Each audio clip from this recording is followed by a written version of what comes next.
And this is all you guys. I don't know how this is done, so Jordan's going we to still lead have the things control. here. Yep, yep, I'm taking over. There's a new button that I just saw on PowerPoint that says present in Teams, but we're on Zoom. Okay, that doesn't apply. I'm going to share my screen because today we are talking about fans and talking about homes and what a leaky home is and how the leakage rate of the home drives our decision in the fans that we need, guides the installers, how they run their ducting, what filters we can choose, what filters we're using, what the trade-offs are. And with that, I'll share.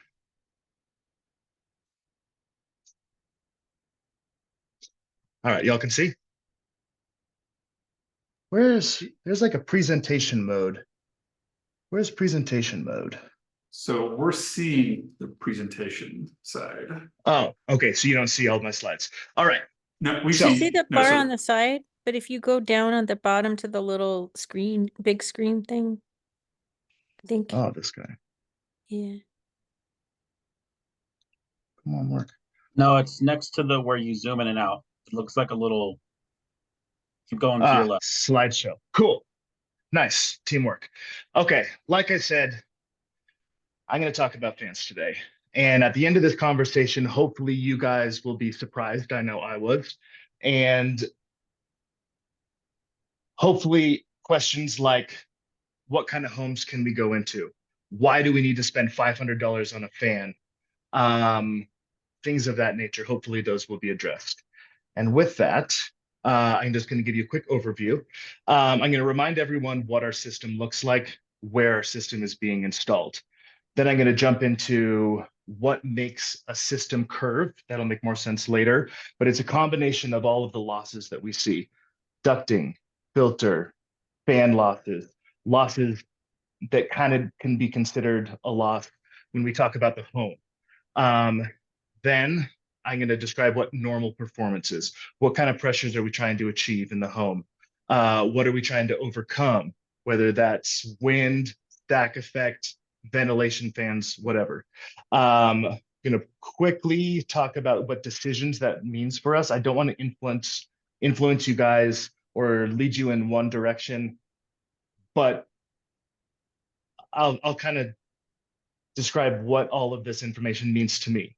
And then where do we go with that, the takeaways? So without further ado, I'm going to remind everyone what our system is and where it's going.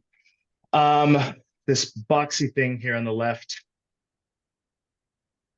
consists of really only 3 or 4 things. We have a motorized damper that opens up the airflow from the outside world into the home. Next in line is the filter. We clean the air before it goes into the blower so it doesn't get all dirty, because the last thing in line is the blower, and then the ducting that will lead into the home. And then it would be a shame to leave out this little rain hood, because you kind of have something to keep the squirrels in the rain out. Now, that's going to be placed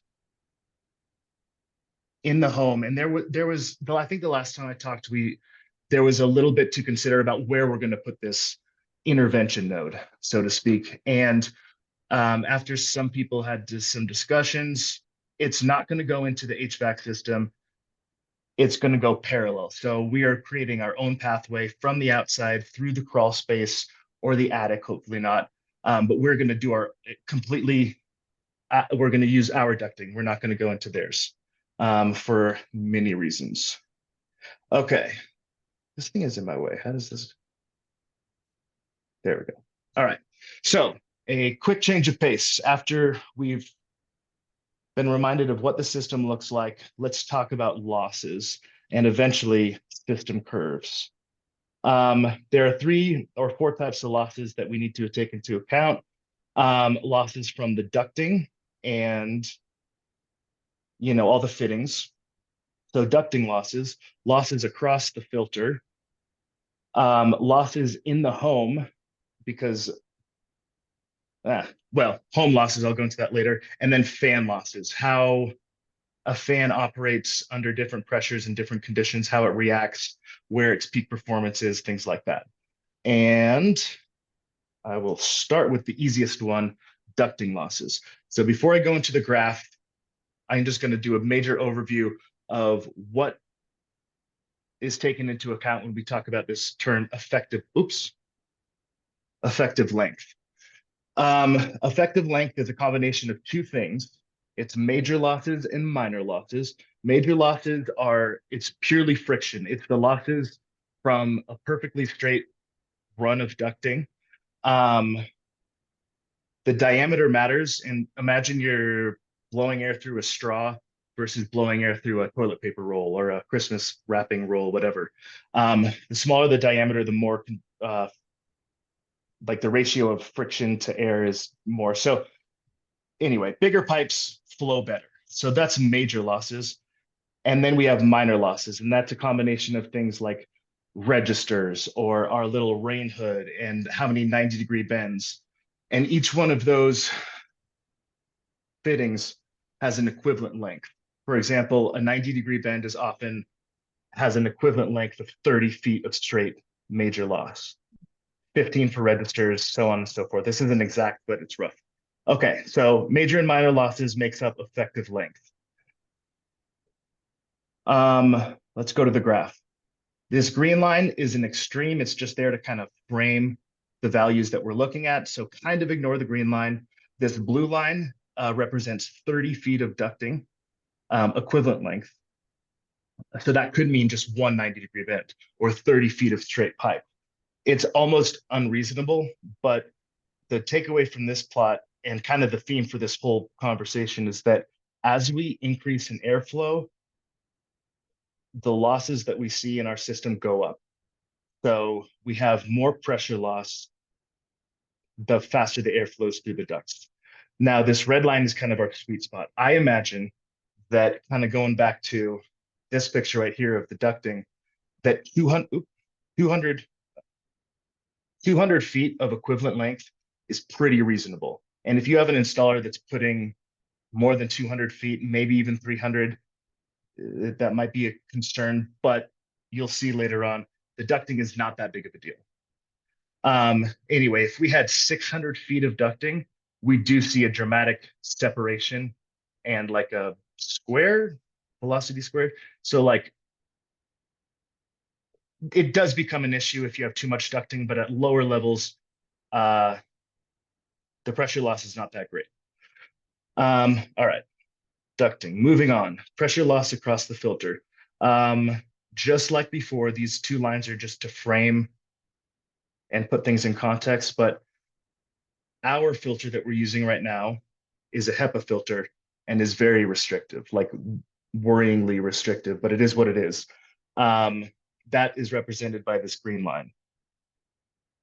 If we have a less restrictive filter, like still a HEPA filter, but a HEPA 10, it's not as restrictive, and this blue line is a MERV 13, which we know it just won't work for our needs. But as we increase in airflow, there's a linear relationship. And I guess the takeaway from this is that in the slide before, if we looked at ducting losses, at really, really high flows, like 25-mile-an-hour flows, we have a loss of around almost 400. And if now at 1200 CFMs, our losses are like off the chart. So, spoiler alert, filter losses are almost the only thing that we're worried about in this situation. So we have ducting losses, filter losses. Now, to change a little bit of a change of pace in the way that you read this graph is, instead of the pressure loss, we now have the resulting pressure. And this is specific to a home. And I'll make this analogy. If you have a balloon that has a bunch of holes in it, you're never going to blow up the balloon. If you have a tire with a bunch of holes in it, you're never going to be able to pressurize the tire. And the same concept applies to homes. If you have a really, really leaky home, you just can't reach high pressures inside the home. So with that, the way that you would interpret the losses due to the home, this blue line represents, and this means something to some people and means nothing to other people. But if you do a blower door test, this blue line represents a kind of a leaky home. So at 50 pascals for the blower door test, this home leaks at a rate of 2000 CFMs at 50 pascals. So this line is a specific home.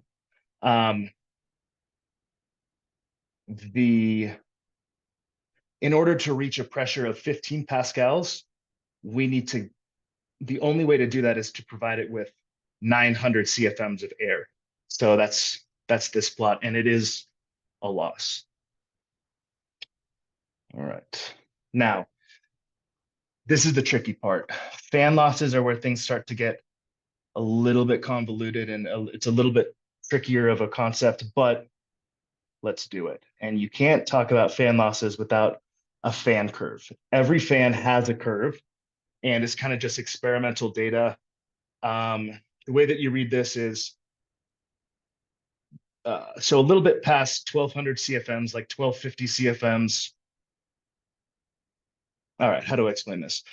If you have a fan sitting with no ducting, no restrictions at all, no pipes, no filters, nothing at all, and it's just sitting and you plug it in and it's at full RPMs, that fan is pushing 1200 CFMs.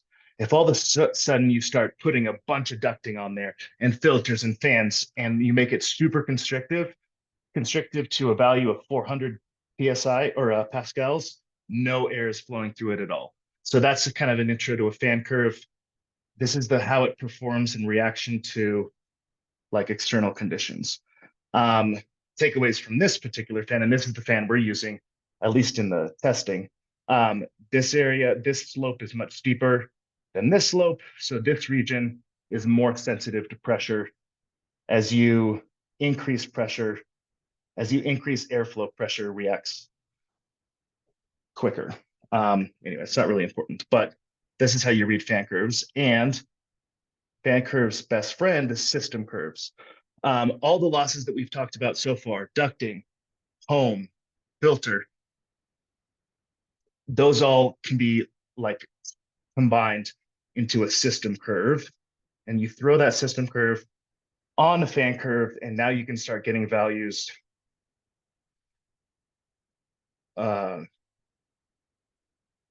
Yeah, okay, so you overlay a system curve on a fan curve, and that gives you valuable information. And the way that you read that is this intersection is the max performance that we're ever going to see. This system curve, this blue line, is a total of all of our losses. So no matter what, we are never going to be able to deliver more than 853 CFMs of air. We'll never get here because our system is too restrictive. But hold on, let me jump ahead. Anyway. That's with all that right. fan, right, Jordan? You'll never get there with that fan. Exactly. With this particular fan and filter setup, and yeah, good point. And 200 feet of ducting. I'm averaging. And this is also, Tammy, this is your house. It's a home that's like 1200 CFMs at 50 pascals. So this is a nice home with a very restrictive filter with our fan. And that's what makes this blue line that we're looking at, right? Oh, I'm sorry. My bad. Take it back. This is totally made up. This is just for demonstration purposes. And this will just kind of give us some framing of what we look at on some actual real values. My bad. Okay. So, but this red line is actually our fan. All right. So this is a made up system curve. Yeah, we'll go with that. So let's say hypothetical case, we want to give this home with this fan 200 pascals of pressure. We are at, sorry, this is difficult to explain. So start from Q that you want to move so much air. Yeah, that's why this equation is here. Okay, so there's a relationship between the pressure inside of a home and the amount of air that's needed to reach that pressure. It's all guided by this equation, and our fan curve and our system curve give us a bound, an upper bound for what we can't go past. But this leaves all of this green area as area that we can reach. So hypothetical case, we want to pressurize this home to a pressure of 200 pascals. And due to this relationship, that means that we have to deliver 400 and whatever, 450 CFMs of air. So can we do that in the pressure axis? Yes. Can we do that in the CFM axis? Yes. So we're good to go. We can pressurize this home at that pressure, so on and so forth. Now, an example of where we can't go to. So Jordan, that wasn't the home pressurization, right? That's how much. Right, What do you mean? so. Cause I don't think you'd ever have a 200 Pascal. For your Q equals C delta P N, right? Yeah, you're totally right. I should really drive home the point that this is totally just how you interpret something. How So to like the total, that's how much pressure that. Could be, right? That's. This is hypothetical. We'd never 200 and so this pressure. So full disclosure, explaining this is a bit of a stretch. I might be missing some things. So if Dr. Laurent, if you want to jump in and feel free, but this is totally hypothetical. These values I just made up. And the big takeaway is that. So say we have to deliver, it's okay, like these are confusing curves. So let's start on your x-axis, right? So say you had to deliver 450 Q for some reason, right? Mhm. And then I think you decided that, I'm not sure where your y-axis came from.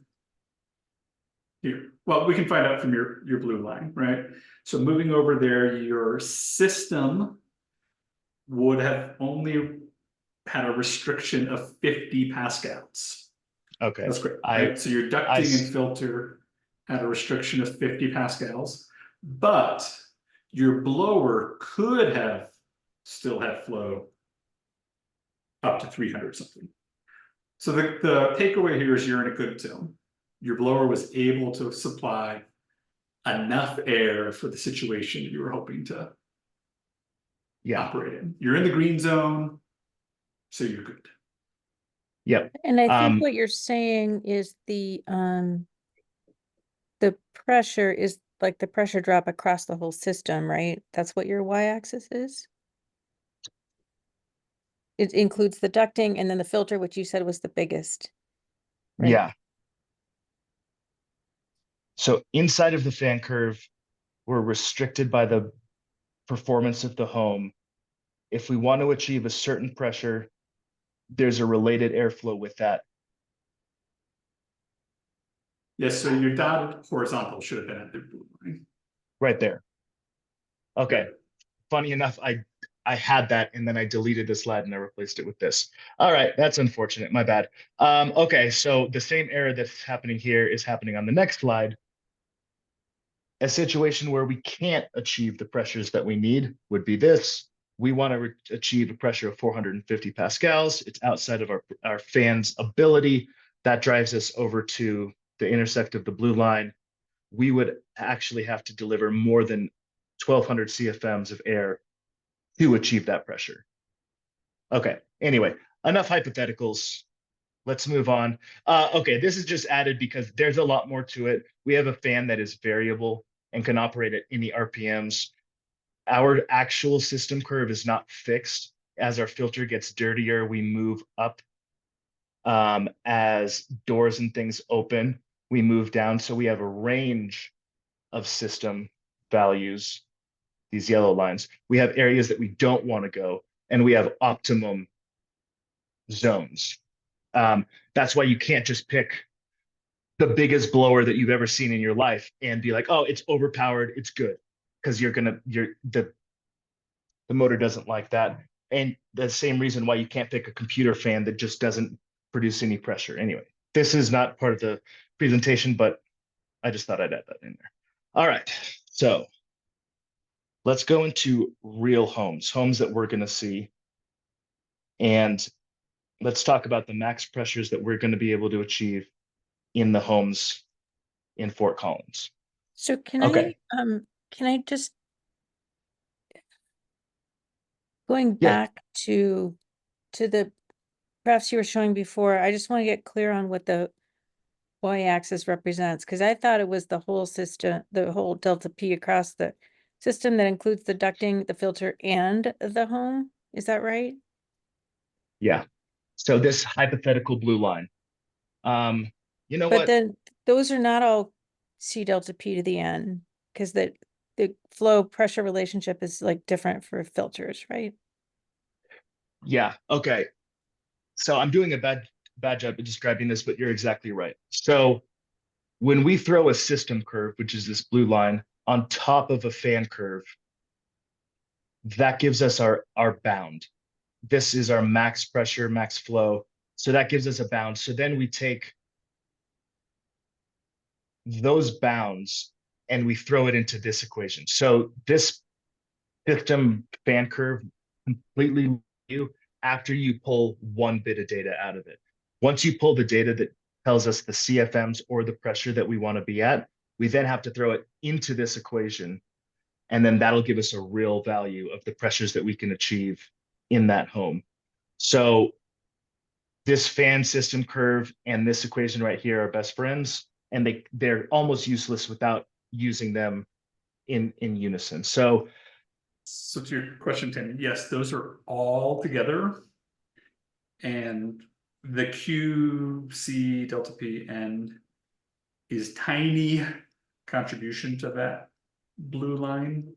Yep. Mhm. But yes, that's all together. Okay. Yeah. Yeah, that's So what why I don't you go into thought. the Okay. And then next? I think there'll be a Paul's little- got a hand up. Yeah, oh yeah, what's up, Paul? I was just gonna try to clarify a little bit. So let's say we have a house where we want to try to pressurize it by 5 pascals. Those are kind of numbers we've been talking about all along. And let's say that needs, in that particular home, using Q equals C delta P to the N, that needed 300 CFM in order to pressurize by 500. We would look at 300. We'd look at this and say, okay, at 300, the total system curve in terms of adding the house and the ducts and the filter is at about 25 pascals. We are in the green.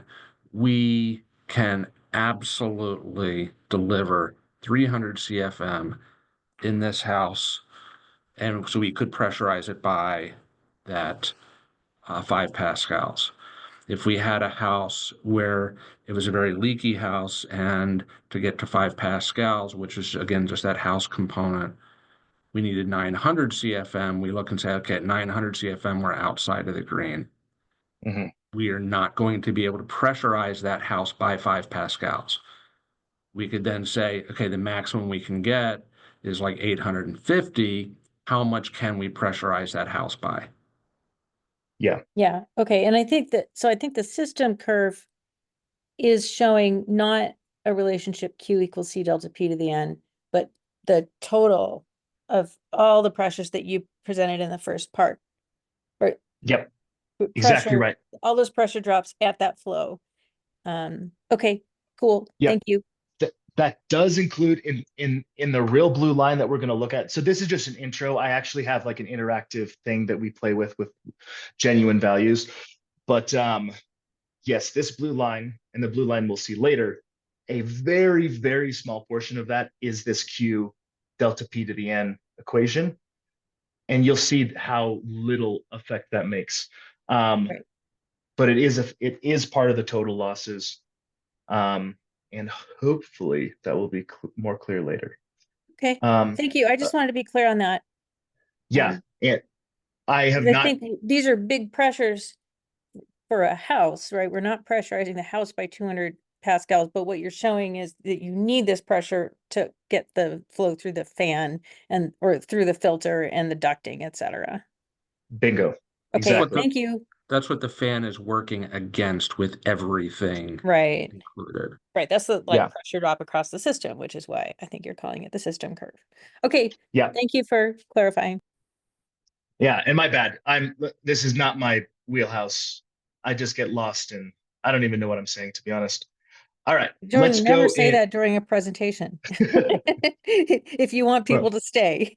You're Yeah, doing fine. You presented a lot of the okay. pieces. It's helpful. The point I'm trying to make is my words are moving faster than my brain. And okay, so let's go in to some real values because Tammy, you're very right. 400 pascals is a huge, huge pressure. Yeah, go to And that I'll- slide forward. That's the one you want to go to. Yeah. All right. So the x-axis, we are looking at blower door results, and these results describe the leakiness of the home. So this x-axis right here is describing the leakiest home in the world. We're talking, you can visibly see light through the walls. If it rains, rain's coming in. If it's windy, you're going to feel it inside of the home. This is crackhead level leakiness of a bad house. Over here, this 200, this is if you are going for the world record of the tightest home. The newest and most energy efficient $1 million builds are gonna, you're not gonna see anything tighter than 200 CFMs at 50 pascals. So I'm using this just to frame and just to give people context of super leaky, super tight. But this is not really our wheelhouse. It's unlikely we're going to get to a home tighter than 1,000-ish. Unlikely we're going to be in homes leakier than 4,000. Even 3,500 is pretty darn leaky. So that frames what a leaky home is. Now, like I said earlier, if you have a balloon and you're trying to blow it up and it's full of holes, you can't pressurize it very much. It'll never reach a high pressure. So very leaky homes have extremely low achievable pressures. Now, if you have a super, super tight home, it's very easy to pressurize it. And that's what this graph is depicting. The tighter, the better. Like, I don't know how you describe that, but the performance of the filter and the fan really start to separate in these tighter regions. But that's not our regions. This is likely going to be our wheelhouse. Okay, with that, oh, another thing I guess to note, purple, blue, red, green. Start with the top. This purple is a larger fan. This fan's about $700. We do have it. It's pretty good, but it's $700 just for the fan. And we need some extra fancy stuff to control a single phase AC motor. So each setup, each intervention node is like pushing easy over 1,000. I just put this here for context. Now jump down to this blue line. If we reduced the restrictions of our HEPA filter, and it was still a HEPA by whatever measurement, it's still considered a HEPA, but it's a HEPA 10 instead of a HEPA 13, it mimics the achievable pressures that we would see with a much bigger fan, right? Jumping down to the red line, this is where we're at right now. This is a reasonably priced, semi-well performing fan with a super good filter, HEPA filter. So this is the achievable pressure that we have for our system right now. And then green is the red line, but a filter that's totally clogged. It's complete. It has to be replaced. If we're gifting this intervention node to the customer, we would have to tell them, you can't just get this filter infinitely dirty. You have to replace it when it reaches 150% of its original flow.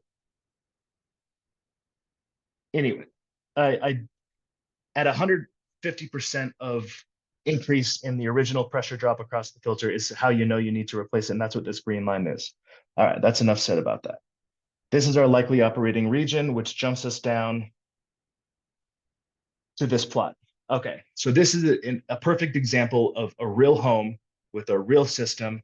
What pressures are we going to be able to achieve with this fan? And the way that you read this, if we were in a leaky home, a reasonably leaky home, we would only be able to pressurize to about 1.7 pascals, right? if we jump down and our new, instead of 5 pascals, our new like pressure goal was 2 pascals, we would be able to go into a home with a leakage rate of 2,200 and so on and so forth. So in the tightest home, like Tammy, this is basically your house, we would be able to hit 6 pascals. Now to frame that as far as the events that we're going to see, if there was wind in here, and I'm sorry I wasn't able to like add this to the plot, but if we were to see wind, like heavy wind, the pressures that we would need to overcome would be like in the 20s. If you turn on a kitchen fan and like your bathroom fan at the same time, we would see pressures in like the 12s. But the home dynamically changes, it becomes more leaky. So technically our system curve shifts. So this pressure is locked in for like 1 leakage rate, but you start turning on fans and stuff like that, it changes, or opening up windows. But in this particular scenario, we would be able to pressurize at 6. And I'll also put into context is that stack effect, which is like the big thing we're trying to overcome. Normal days, there's not extreme temperatures out there. A reasonable stack effect would be around 4 pascals to 7 pascals. So Tammy, your house would be good. This fan would be able to overcome stack effect and pressurize the home too. So Dr. Laurent, if you want to jump in, it's a little bit difficult for me to explain this concept as well, but we'd be able to overcome a certain amount of pressure and still have some in the bank. But these are the real values that we're looking at, and we can get back to that because I do want to. All right, so before I get into like this graphical demo. Let's go. I think that's where we want to have the conversation. Let's go back to that piece. So kind of big picture, what's going on is this is a good blower, right? But these are really, really restrictive filters. Just the reality of this level of filtration. And so we are using up lots of the energy that the blower can provide in the ducting system. And so at and especially the end getting of the across day, the filter, right?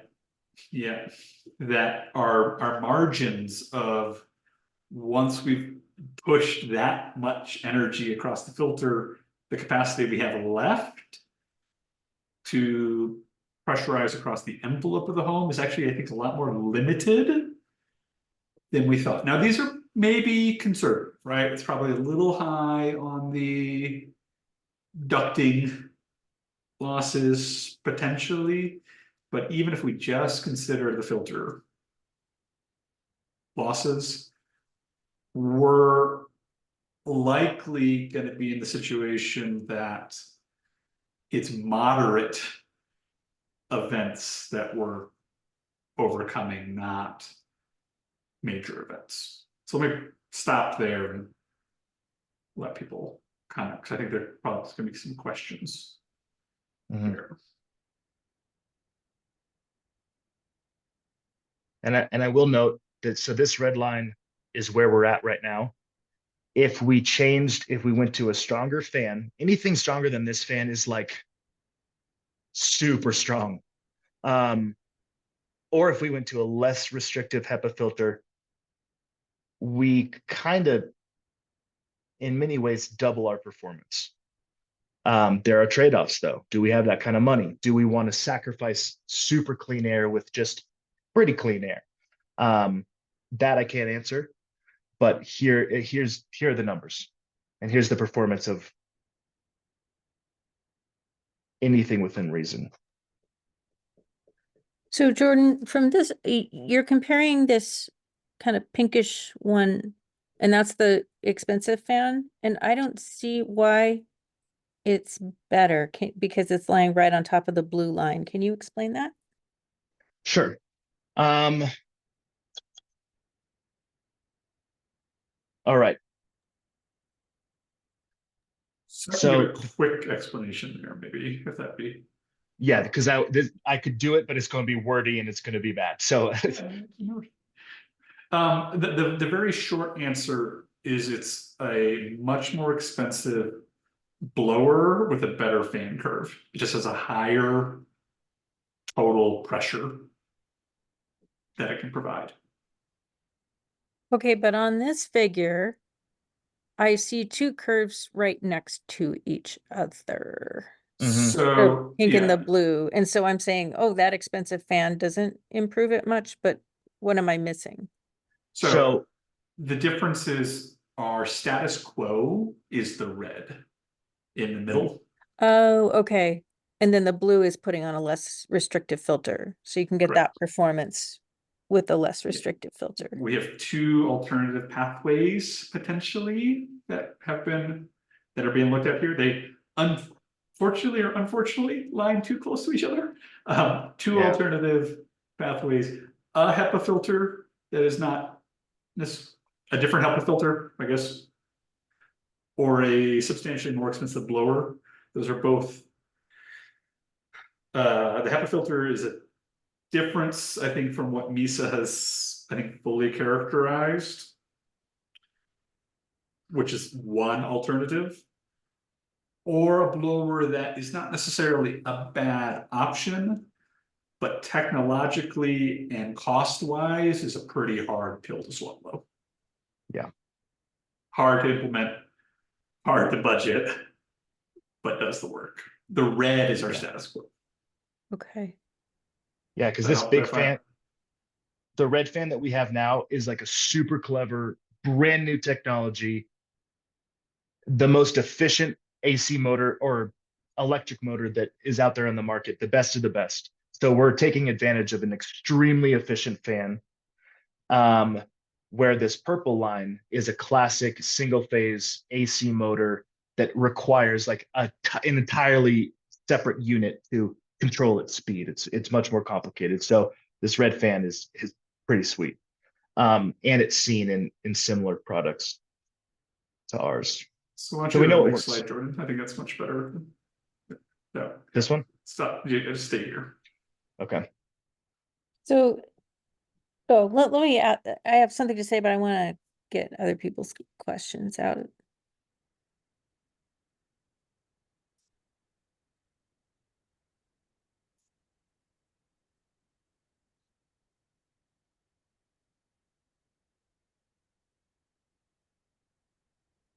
And if people are thinking, I do have a visual way to show how much our filter dominates, how little the leakiness of the home Let's stay here. matters. I think this is the Yeah, place to I stay. believe you.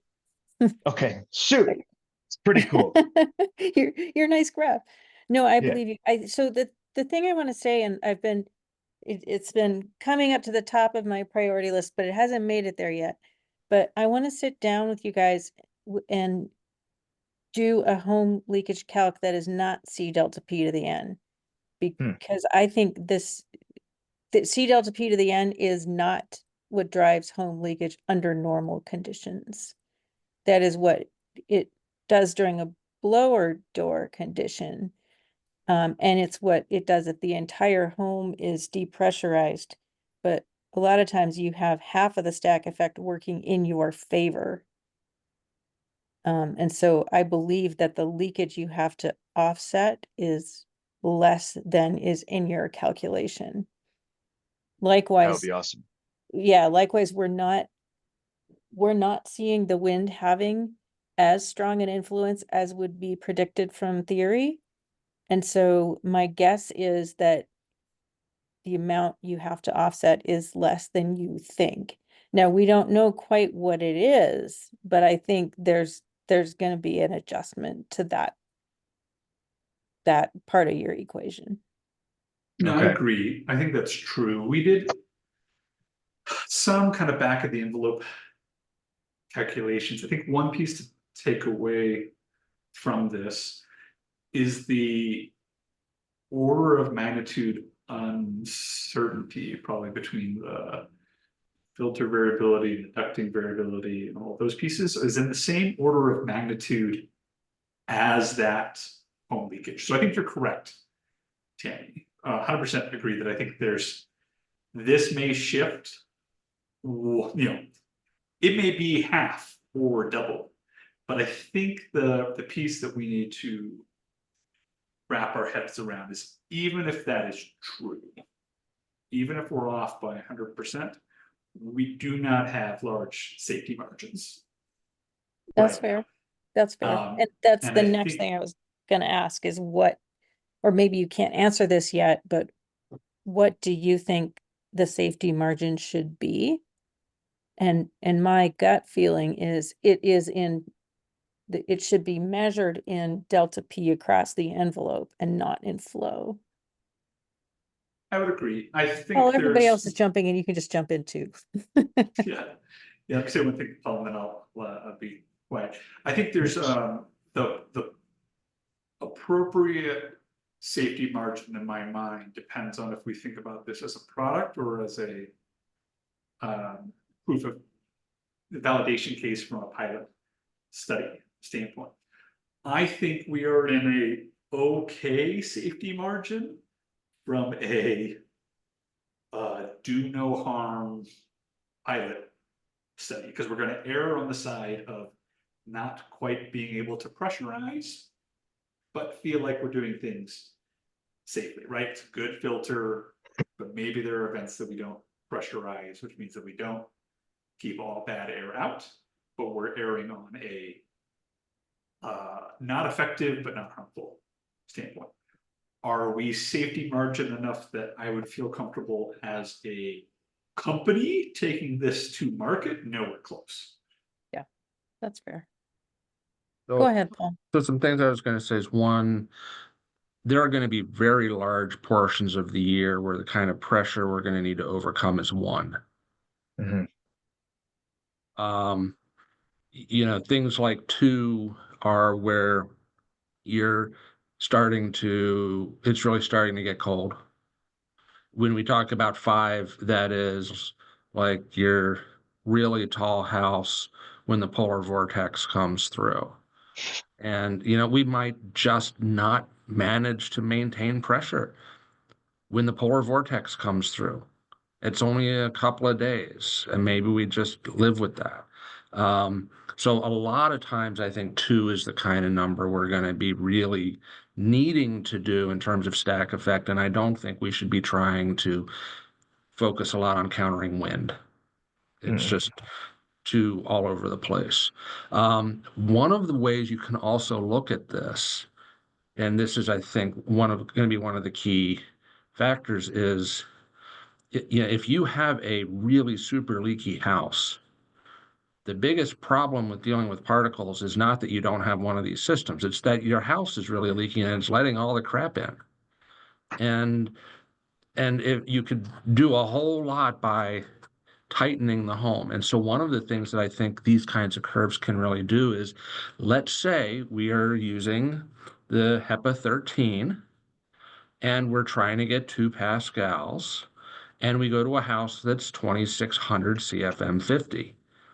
It says we probably want to air seal it to get rid of about 400 CFM 50 to where now the fan can get that 2 pascal. So it can be an intervention guide where the intervention is not necessarily just the fan, but is also, is this house ready for this system? And if not, how much air sealing is necessary to make the house ready?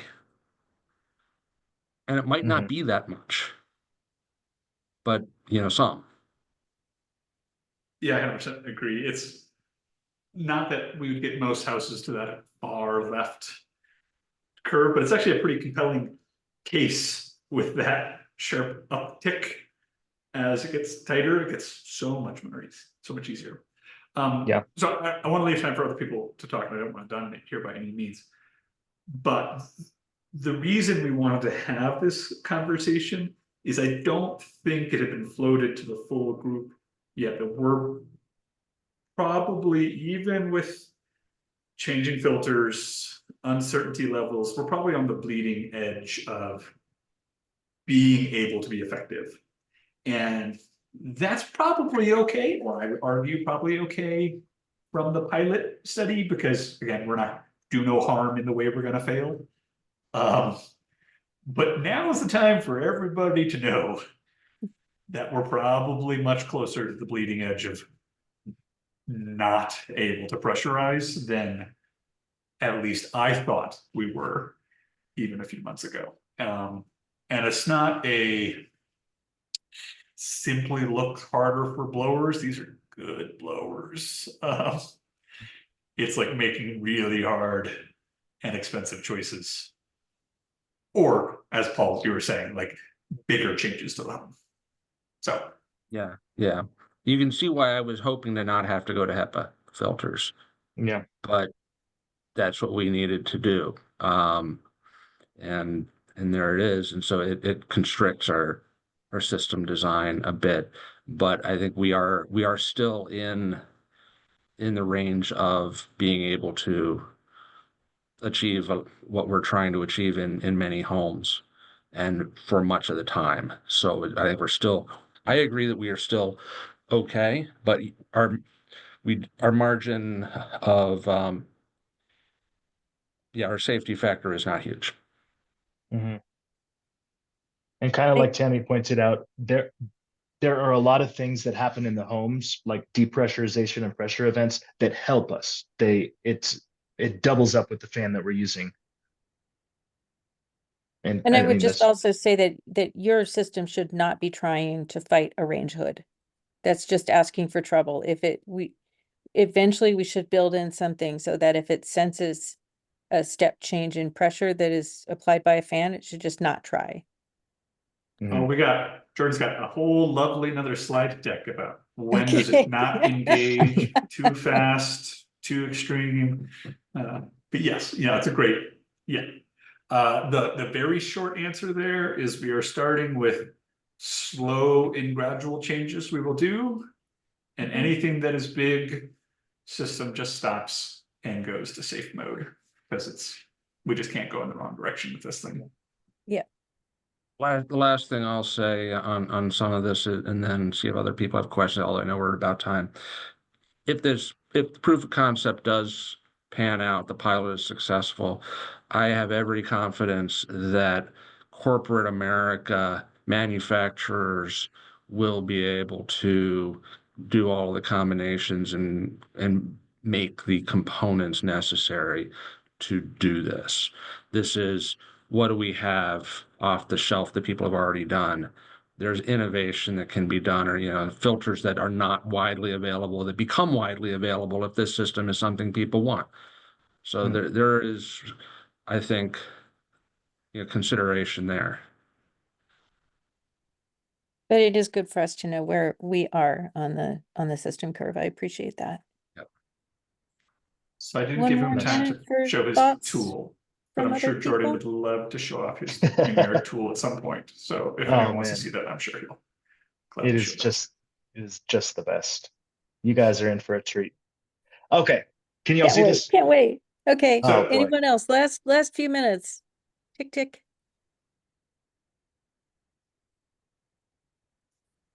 Thank you, Jordan, for walking us through all the considerations. Yep. You're most welcome. And just one